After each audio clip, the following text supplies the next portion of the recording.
오늘 말씀의 제목은요, 평화의 왕으로 오신 예수님이라는 제목으로 잠시 말씀을 나누기를 원합니다. 오늘은 종려주일입니다. 종려주일.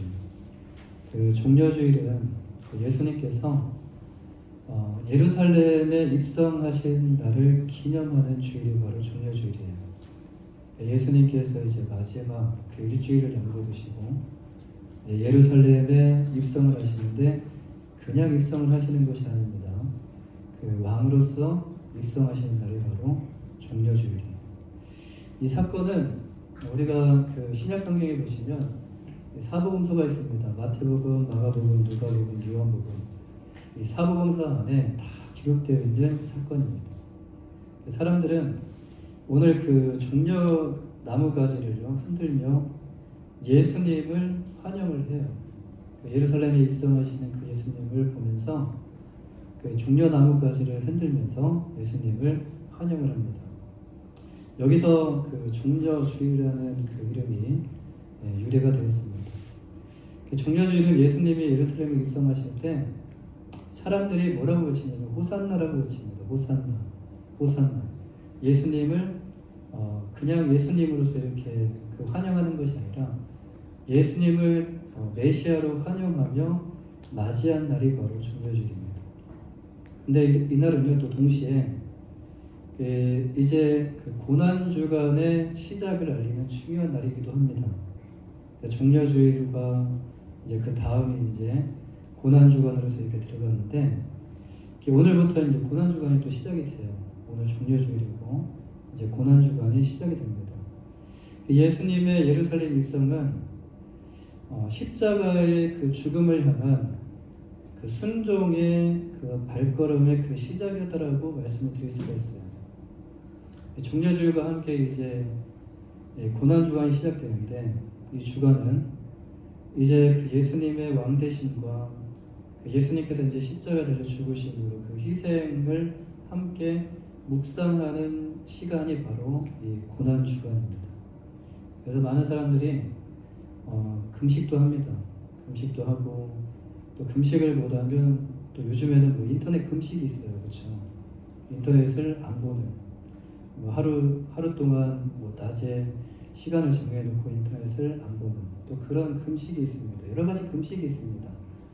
근데 금식을 통해서 이제 주님의 고난에 함께 동참하면서 주님께서 당하신 그 일들을 묵상하며 보내는 시간, 그 시간이 바로 고난주간입니다. 여러분 또 가장 소중한 것이 있을 거예요. 그 소중한 것들을 좀 내려놓고 금식하는 그 마음으로 금식을 하면 참 좋겠지만 또 금식이 몸에 안 맞는 분도 계십니다. 금식이 몸에 안 맞으신 분도 계시기 때문에 또 다른 것을 통해서 또 금식하면서 절제하면서 주님의 고난에 함께 동참하는 그냥 귀하고 복된 고난주간의 시간이 되기를 간절히 바랍니다. 오늘 말씀은 이제 평화의 왕으로 오신 예수님이라는 이 말씀으로 잠시 나눌 텐데요. 이런 평화의 왕은 무엇을 의미하는 것일까요? 평화의 왕. 첫째로는 예수님이 평화의 왕으로 오셨다라는 겁니다. 예수님께서 평화의 왕으로 오셨다는 것인데 이 평화의 왕, 어떤 의도로 예수님이 어떤 목적으로 이 땅에 오셨는가? 우리에게 평화를 주시기 위해 이 땅에 오신 참된 왕이라는 말씀이에요. 평화의 왕. 예수님이 세상에 왕이 많죠. 그렇죠? 요즘에는 왕보다 이제 대통령을 세우는데 세상에 그 왕이라는 이름이 참 많지만 세상의 왕은 가짜입니다. 가짜 왕. 근데 진짜 왕은 누구냐? 참된 왕은 누구시냐? 바로 예수 그리스도가 우리의 참된 왕이고 예수님께서 우리에게 주시는 그 평화가 참된 평화라는 것을 말씀합니다. 여러분 옛날 찬양 중에 이런 찬양이 있습니다. 혹시 기억하실지 모르겠는데요. 세상은 평화 원하지만 전쟁의 소문 더 늘어간다. 이 모든 인간 고통 두려움뿐 그 지겨움 끝없네. 모르죠? 혹시 아시나요? 어르신들은? 너희들 아니? 한 번도 내가 불러본 적이 없는데 그렇습니다. 찬양의 가사와 같이 세상은요 여러분 다 평화를 원합니다. 평화를 원해요. 가정에서도 평화를 원해요. 친구 간의 그 이웃 간의 관계에서도 평화를 원합니다. 근데 원하는 평화는 오지 않고 이 전쟁의 소문은 더 늘어나고 있어요. 원하는 그 평화는 오지 않고 전쟁이 일어나네 뭐 어쩌네 하는 그런 소문들이 더 늘어나고 있어요. 이로 인해서 인간은 더 고통스러워하고요. 이로 인해서 인간은 그 전쟁의 소문 때문에 더 두려움 가운데 살아갑니다. 그런데 이것은 끝이 없습니다. 여러분, 평화를 원하는데 전쟁을 해요. 평화를 원하니까 전쟁을 한다는 거예요. 전쟁이 아니면 평화가 올 수가 없다는 거예요. 왜 그렇습니까? 서로의 생각이 다르기 때문에, 서로의 가치관이 다르고 사상이 다르고 모든 게 다 다르기 때문에 서로의 생각이 좁혀지지가 않으면 결국 이것이 갈등이 고조가 되고요. 결국 서로 자신들이 가지고 있는, 자신들이 만든 이 무기, 총칼을 들고 이 전쟁을 하게 된다는 거예요. 이 전쟁을 해서 누가 이기면, 그때 잠시 이 평화가 오는 것처럼 보여요. 잠시 평화가 이루어져요. 그런데 그 평화는 오래가지 못합니다. 어느 순간 또 그 평화에 균열이 생기게 되고요. 다시 갈등이 생기고 또 다시 서로 싸우고 전쟁을 하게 된다는 거예요. 성경의 역사를 보시면 구약에서부터 그리고 신약의 역사 그리고 2000년 세계 그 역사를 보면요. 전쟁은 끊임없이 반복되어져 왔습니다. 그렇다면 왜 이런 일들이 일어나는 것일까? 왜 이런 전쟁들이 우리가 원치 않잖아요. 그렇죠? 싸우는 거 원하십니까? 싸우는 거 원치 않아요. 근데 왜 이런 전쟁들이 우리 주변에, 우리 가운데, 우리 안에 왜 일어나고 있는가? 하나님을 알지 못하는 사람들은요, 이것을 주변에 보이는 이 환경 때문이다라고 말을 해요. 주변에 보이는 환경. 그래서 환경을 많이 바꾸려고 합니다. 환경을 좋은 환경으로 바꾸면 된다라고 생각을 해요. 예를 들어서 이제 가난이 있습니다. 가난 때문에 이런 일이 생긴다. 가난 때문에, 그리고 무지 때문에, 알지 못하기 때문에 이런 일이 생긴다. 그리고 질병 때문에, 그리고 파괴된 인간관계, 이런 환경 때문에 이런 일들이 일어난다라고 말을 해요. 왜 그렇습니까? 왜 이렇게 생각하는 것일까요?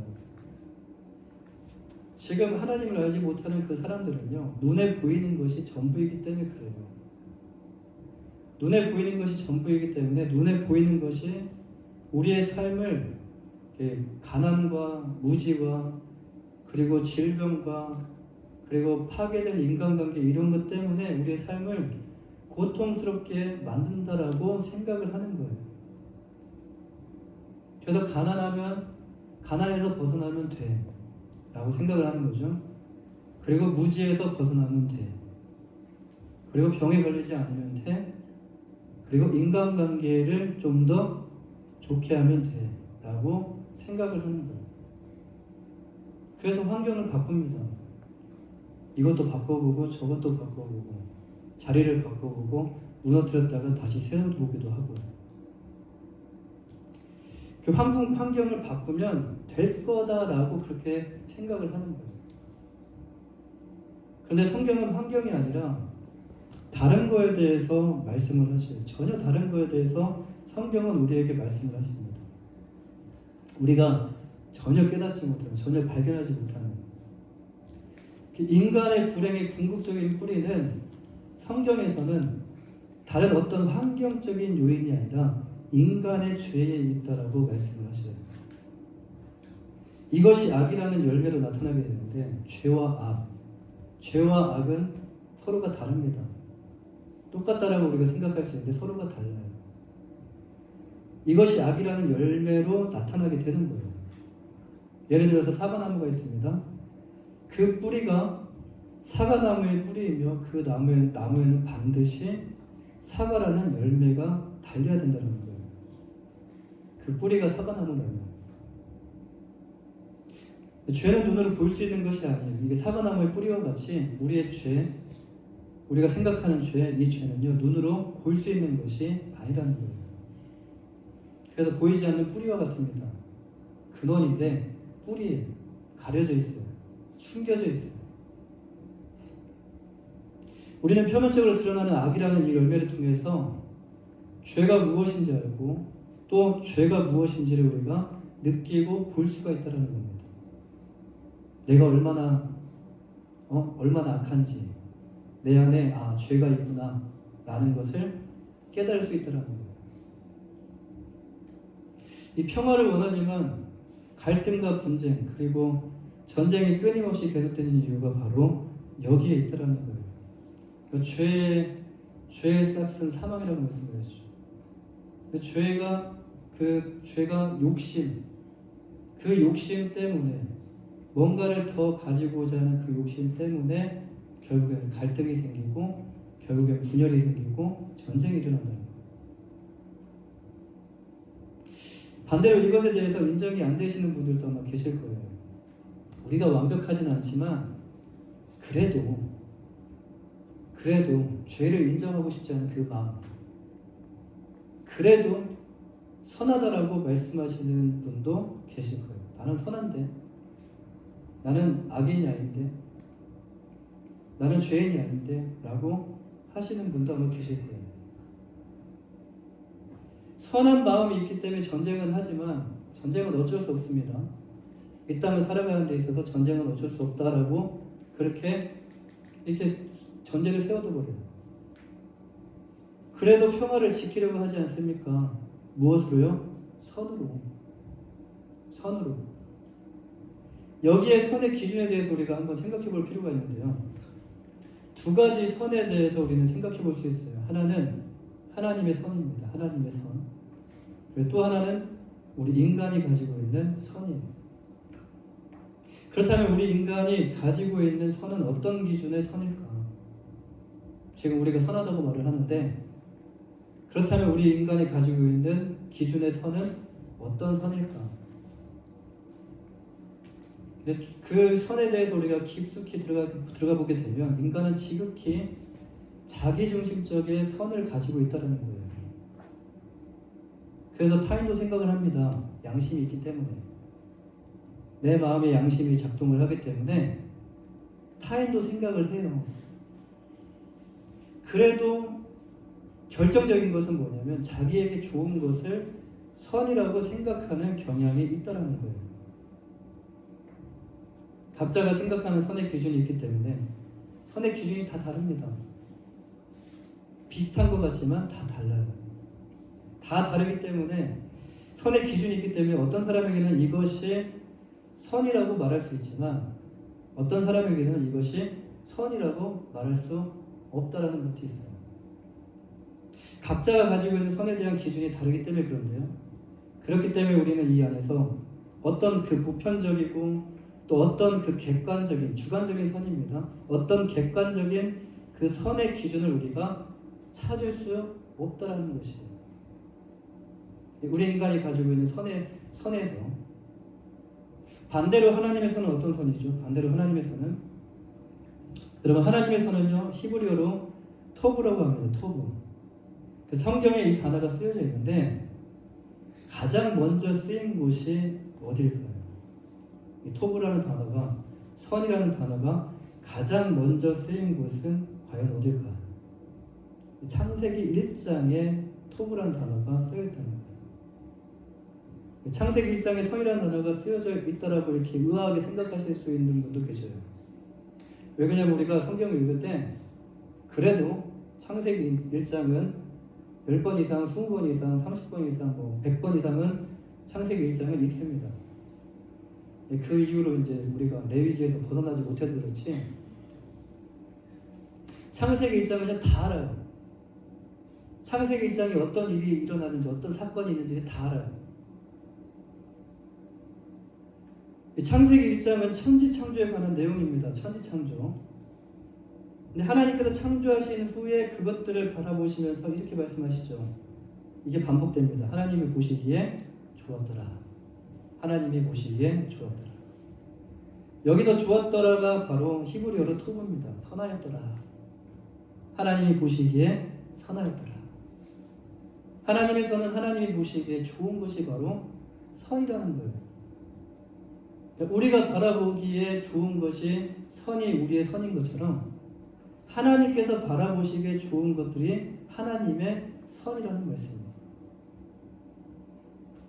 여기서 우리가 가지고 있는 선과 하나님의 선이 다른 이유가 과연 무엇일까? 그 이유는 여러분 기준이 다르기 때문에 그래요. 하나님께서 바라보시는 선의 기준과 우리가 생각하고 바라보는 우리가 판단하는 그 선의 기준이 다르기 때문에 그렇다는 거예요. 하나님의 선은요, 우리의 선은 우리 자기 중심적인 선이죠. 하나님의 선도 마찬가지예요. 하나님의 선은 하나님 중심적이라는 거예요. 하나님 보시기에 선한 것이 하나님께서 보시기에 선한 것이 진짜 선이라는 말씀이에요. 여러분 하나님 선 안에 무엇이 존재하죠? 하나님의 선 안에는요 질서가 존재해요. 질서. 이 땅의 모든 만물은 지금 우리가 살아가고 있는 이 모든 만물, 우리 주변뿐만 아니라 우리가 알지 못하는 우주의 세계까지 이 모든 만물은요 다 연결되어 있습니다. 그리고 질서로 다 이게 또 연결되어 있어요. 질서로. 이 보이는 것과 보이지 않는 것 모두 안에 뭐가 있냐면요 질서가 있어요. 창조의 질서가 이 안에 있다라는 거예요. 이 모든 것이 다 무엇을 향해 있습니까? 이 질서가 다 이렇게 연결되어져서 왠지 복잡해 보이는데 이 모든 질서를 다 따라가 보게 되면 이 질서가 어디로 향하고 있냐면 하나님의 영광을 위하여 하나님의 영광을 향하여 있다라는 거예요. 하나님의 영광을 위하여 창조되었기 때문에 여러분 그 목적대로 지금 이 모든 만물은요 이 모든 만물은 하나님의 영광으로 향해져 가고 있다는 거예요. 하나님의 영광을 충만하게 드러내는 것이 지금 이 땅의 모든 창조되어진 피조물의 목적입니다. 그러나 인간의 선은 반대로 자기중심에서 시작되었다는 거예요. 자기중심에서. 그래서 하나님의 질서에 반항하고 하나님의 질서에 거슬러 올라가는 내가 보기에 좋으면 그냥 선이에요. 그게 세상 사람들이 볼 때 악하다 할지라도 내가 보기에 좋으면 선이라고 말하는 거예요. 그리고 나에게 유익이 되면 세상이 어떻게 말을 한다 할지라도 그것은 선이 된다는 거예요. 여러분 이 차이가 무엇을 만들어낼까요? 이 차이가 바로 갈등을 유발시킵니다. 서로가 이것이 옳다고 말하지만 그 기준이 서로 다르기 때문에 서로 충돌할 수밖에 없게 된다는 겁니다. 그래서 가정에서도 서로 사랑했지만 결혼했지만 가정에서도 공동체에서도 나라와 나라 사이에서도 끊임없이 이런 갈등이 일어나고 결국 전쟁으로까지 이어지게 된다는 거예요. 여러분 가정에서도 전쟁이 있습니다. 아내가 선포를 해요. 오늘 전쟁이야 하면서 총과 칼을 들고 이렇게 전쟁을 하지 않지만 남편과 아내가 서로가 선포를 해요. 오늘부터 전쟁이야 하면서. 저희 집은 그러지 않습니다. 우리는 평화를 원한다고 말하지만 실제로는 각자가 생각하는 그 선을 붙잡고 우리가 싸우고 있다는 것입니다. 그렇다면 누가 이 문제를 해결할 수 있고 누가 진짜 평화를 가져올 수 있는 것일까요? 오늘 본문 1절 말씀을 보시면요 예수님께서 제자들과 함께 예루살렘에 가까이 오신 것으로 이제 그 마가복음 11장 말씀이 시작이 돼요. 성경을 우리가 조금만 더 관심을 갖고 정말 사랑하는 마음으로 우리가 성경을 대하고 예배 가운데 나오고 하나님의 말씀을 우리가 들을 때 하나님은요 어느 순간에 우리에게 은혜를 주십니다. 폭포수와 같은 은혜, 정말 그 한 시간 동안 하나님께서 폭포수와 같은 그 은혜를 주실 수도 있지만, 정말 깨알 같은 작은 은혜지만 하나님께서 어느 순간에 하나님께서 우리에게 그 은혜를 주시는 그 때가 있어요.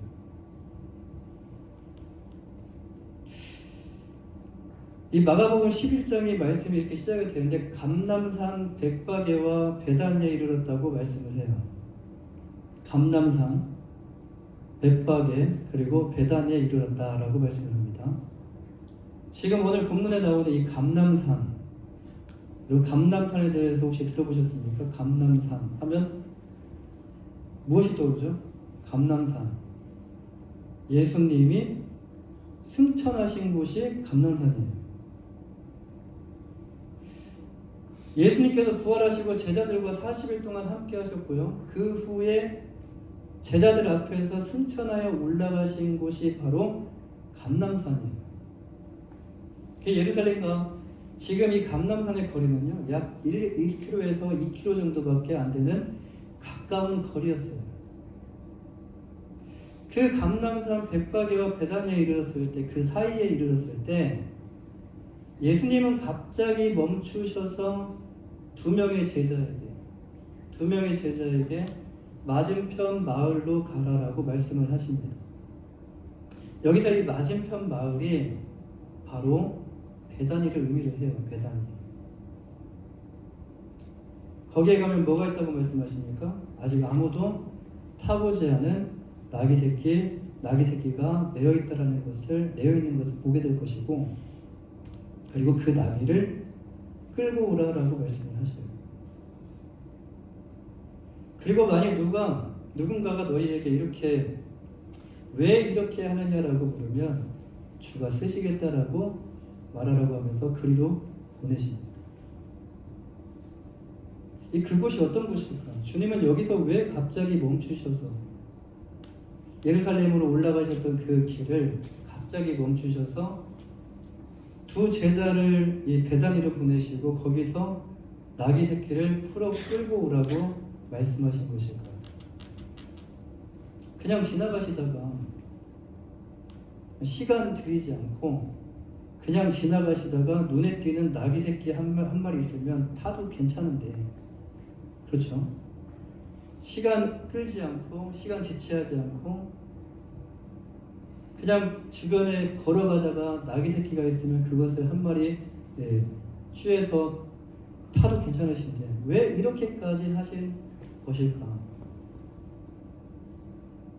여러분, 예수님께서 하신 말씀 중에는 단 하나도 그냥 하신 말씀이 없다라는 거예요. 이 안에는 예수님의 그 말씀 안에 다 의미가 있고 목적이 있습니다.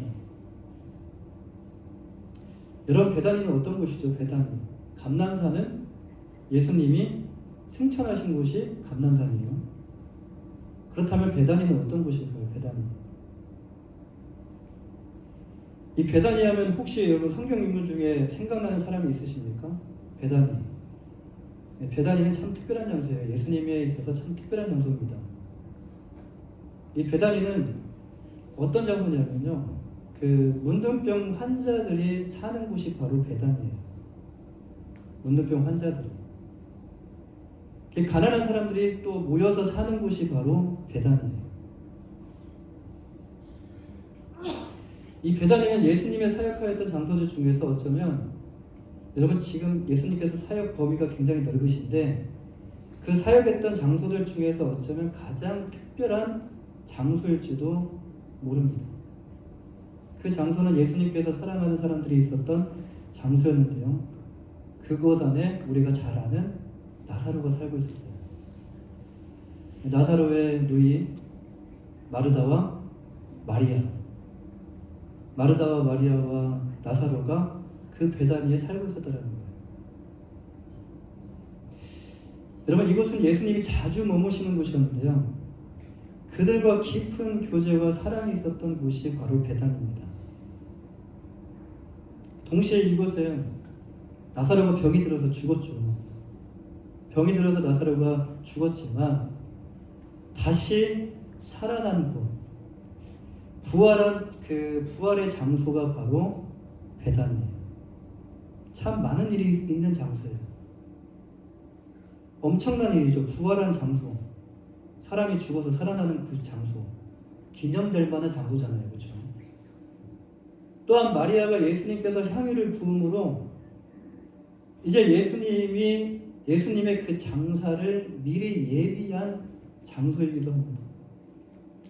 사람들에게 있어서는 별로 그렇게 큰 의미가 있는 장소가 아닐 수도 있습니다. 그러나 예수님에게 있어서는 그 장소가 특별한 의미가 있는 장소라는 거예요. 당시 사람들에게는요, 베다니는 그냥 마을이 아니었어요. 예수님께서 머무셨던 장소이고 여러 가지 많은 일들이 일어났던 장소. 그러니까 두 제자가 길을 걸어가면서 그 예수님께서 풀어올 때, 그 나귀 새끼를 이렇게 풀어 가지고 올 때 사람들이 묻거든 죽어 쓰시겠다 했을 때 그들이 이해를 하고 당장 드렸던 것, 당장 이 나귀를 데려가도록 허락한 것. 근데 두 제자가 길을 걸어가면서 아마 이런 생각을 했을지도 모릅니다. 베다니는 또 뭐고 왜 가라는 것이지? 그리고 거기서 왜 나귀는 또 왜 가져오는 것이지? 근데 이제 7절 말씀해 보시면요, 이 나귀 새끼를 예수께로 끌고 와서 자기들의 겉옷을 그 위에 얹어 놓음에 예수께서 타시니라고 말씀을 하시네요. 이 두 명의 제자가 나귀 새끼를 예수님 앞에 이렇게 끌고 왔습니다. 그리고 자기들의 겉옷을 그 위에 얹어놓고 더러운 옷, 그 더러운 옷을 그 위에 얹어놓고 예수님께서 그 나귀를 타시고 이제 예루살렘으로 향하여 가십니다. 이때 사람들은 나귀를 타신 예수님을 보고요, 아마 의아했을 거예요.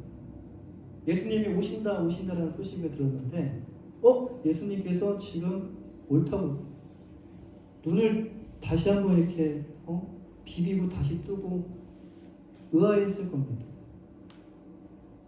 사람들은 예수님을 왕으로 모시고 싶어하는 마음이 간절했어요. 그 오병이어의 그 사건을 볼 때 여러분 혹시 기억하십니까? 그 예수님께서 소년의 그 도시락이었던 보리떡 5개와 물고기 2마리로 5,000명을 먹이시는 기적을 보여주셨을 때, 그때 사람들은요, 예수님께서 행하신 그 표적을 보고 예수님을 세상에 오실 그 선지자다라고 말을 하면서 예수님을 억지로 붙들어서 예루살렘까지 데리고 와서 왕으로 모시려고 했던 사람들이에요. 예수님을 왕으로 모시고자 하는 그들의 마음은 변하지 않았습니다. 예수님께서 예루살렘에 오시기만 하면 우리는 왕으로 추대할 것이다. 우리는 왕으로 모실 것이다. 그런 마음이 항상 가지고 있었다는 거예요. 어떻게 해서든지 예수님이 예루살렘에 오시면 붙잡아서 왕으로 모실 생각으로 가득 차 있어요. 기회를 엿봤습니다.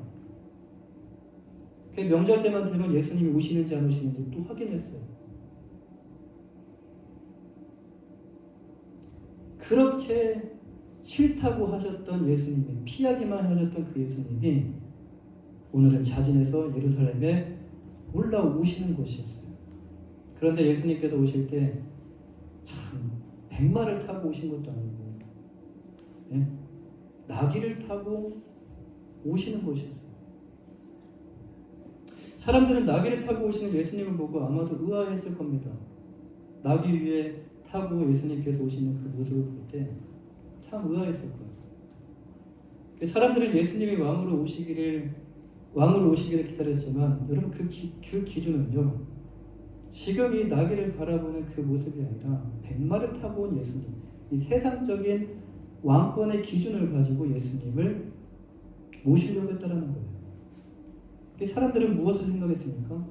사람들은 예수님이 멋진 힘 있는 이 백마를 타고 예루살렘에 오실 것을 기대했다는 거예요. 그들은 자신들을 이 로마의 압제에서 해방시켜 줄 수 있는 힘이 있고 또 위엄이 있는 그 지도자, 그리고 정치적으로, 군사적으로 우리를 구원할 수 있는 구원자를 기대를 했다는 거예요. 그런데 예수님이 타신 것은 무엇입니까? 사람들이 기대했던 말이 아니라 볼품없는 나귀를 타고, 그것도 새끼, 이 나귀 새끼를 타고 예루살렘에 오고 계시는 거였어요. 여러분, 나귀는 무엇을 상징하죠? 그 말과 반대적인 겁니다. 말은 힘을 상징하지만 나귀는 겸손을 상징을 해요. 나귀는 평화를 상징을 하고요, 섬김을 상징을 해요. 이것은 하나님의 나라의 왕이 오시는 방식이 세상의 그런 방식이 아니라 사랑과 그 하나님께서 오시는 그 나라의 방식이 사랑과 평화임을 보여주는 상징적인 행동이었습니다. 퍼포먼스였어요. 지금 이 상황이 사람들이 보기에는 조금 어색하긴 하지만 그래도 사람들은요, 예수님이 예루살렘에 나귀 새끼를 타고 입성하실 때 자신들의 그 겉옷을 길에 펼쳐놓고, 그리고 종려가 나무 가지를 길에 펴고 또 두 손에 들고 이제 이렇게 외치기 시작을 합니다.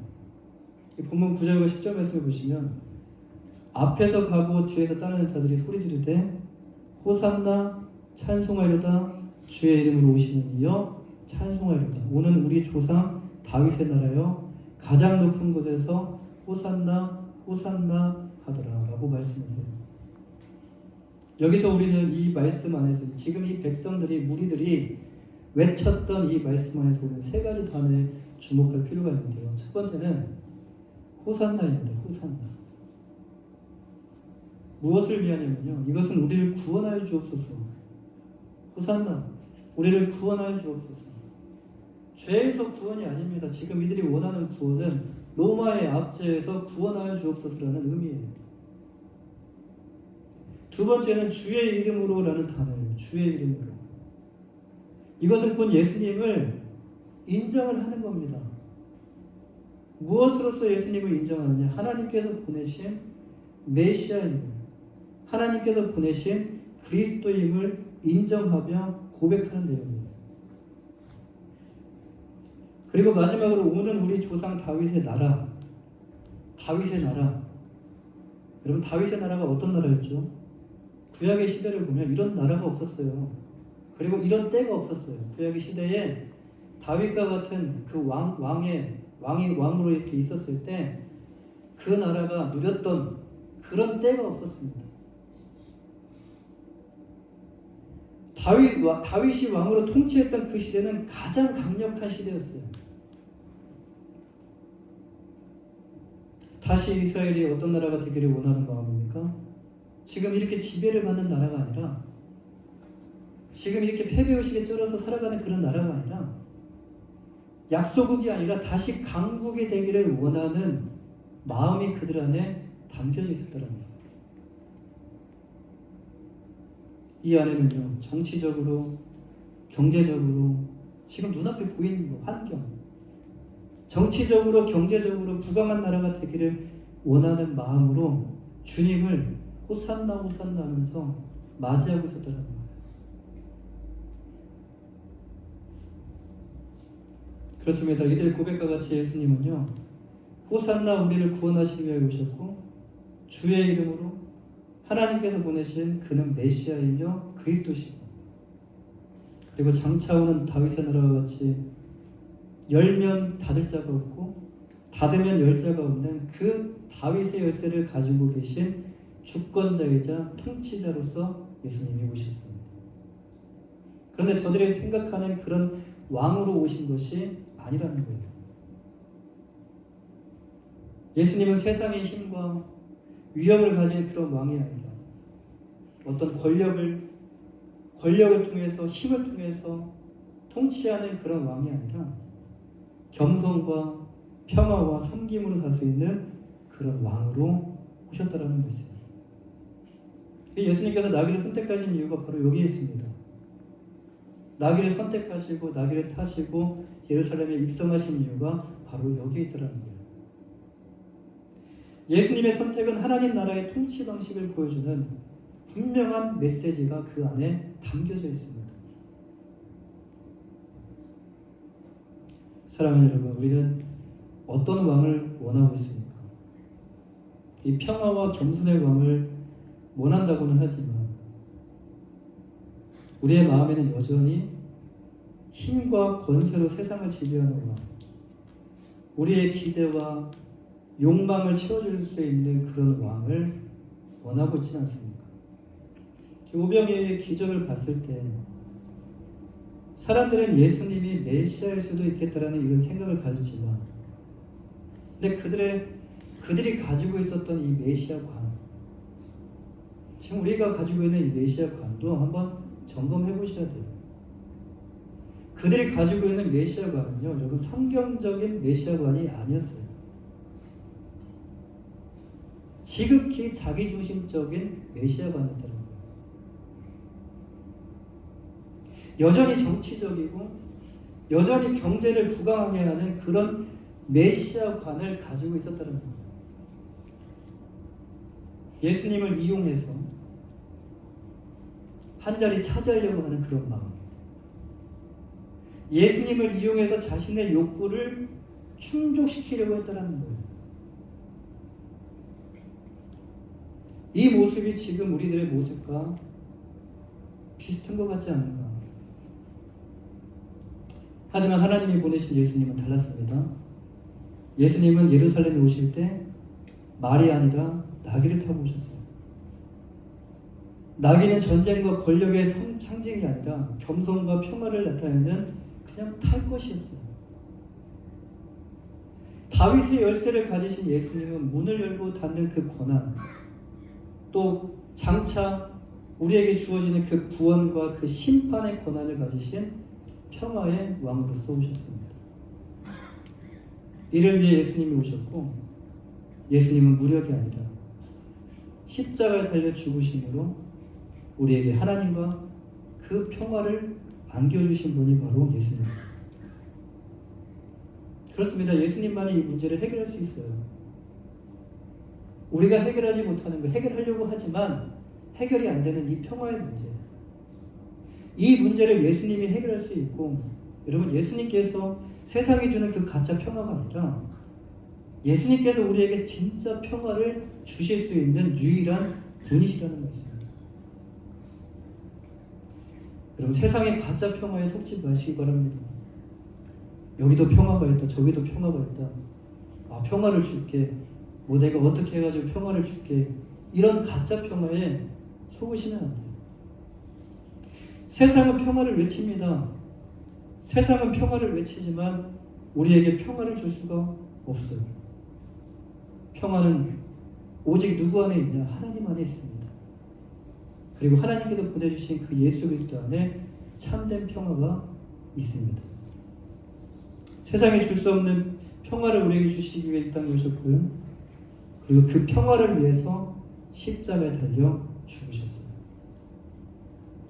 우리가 사랑한다고 말하는 예수님은 어떤 예수님인가요?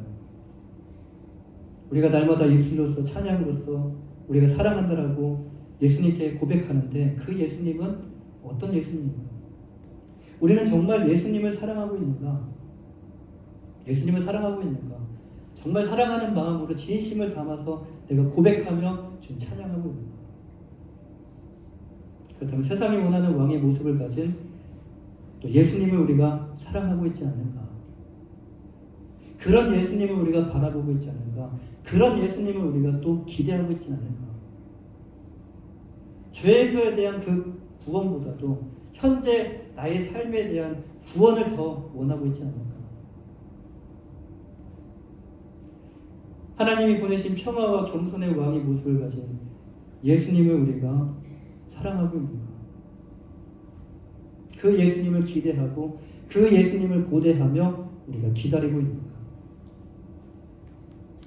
예수님 어서 오시옵소서. 주님, 내가 고대합니다. 기다립니다. 그 기다림이, 그 고대함이 어떤 고대함인가? 어떤 기다림인가? 힘들어서 내 육체적으로 삶이 고달퍼서 주님을 기다리는 그 기다림인가? 우리는 지금까지 어떤 예수님을 따르고 있었습니까? 성공하기 위해? 명예를 얻기 위해? 돈 많이 벌고 우리 가정 잘 먹고 잘 살기 위해 우리는 예수님을 따르고 있었는가? 그렇다면 이제 우리는 어떤 예수님을 따라가야 할까요? 예수님께서 걸어가시는 그 길을 걸어가는 자가 바로 예수님의 제자라고 말씀을 드렸어요. 예수님께서 걸어가시는 그 길을 걸어가는 자가 그리스도인이고, 예수님께서 걸어가시는 그 길을 걸어가는 자가 바로 예수님의 제자라고 말씀을 드렸어요.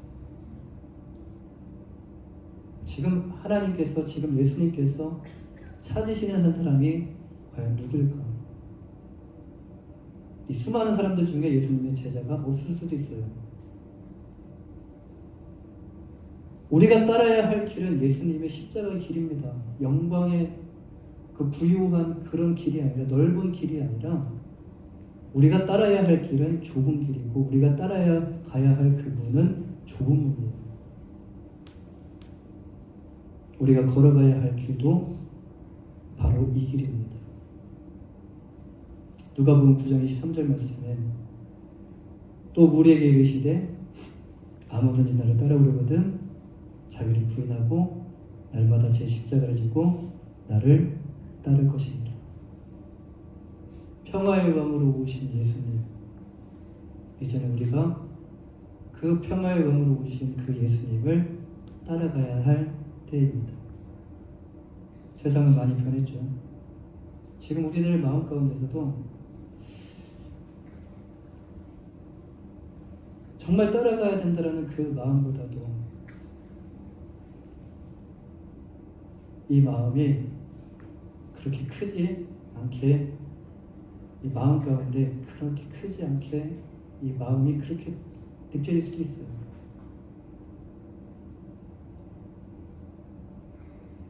점점 시대가 식어집니다. 그렇죠? 하나님의 말씀은 우리 안에 있는 것처럼 보이지만 우리의 마음에 하나님을 향한 그 사랑은 점점 식어지고 있더라고요. 다시 한번 우리가 붙잡아야 될 말씀이에요. 우리가 걸어가야 될 길이 어떤 길이고 우리가 통과해야 될 문이 어떤 문인지. 하나님께서는 지금도 이렇게 주님만을 바라보며 따라가는 그 한 사람을 찾고 계십니다. 우리 모두가 그 한 사람이 되기를 주님의 이름으로 간절히 축원합니다. 기도하겠습니다.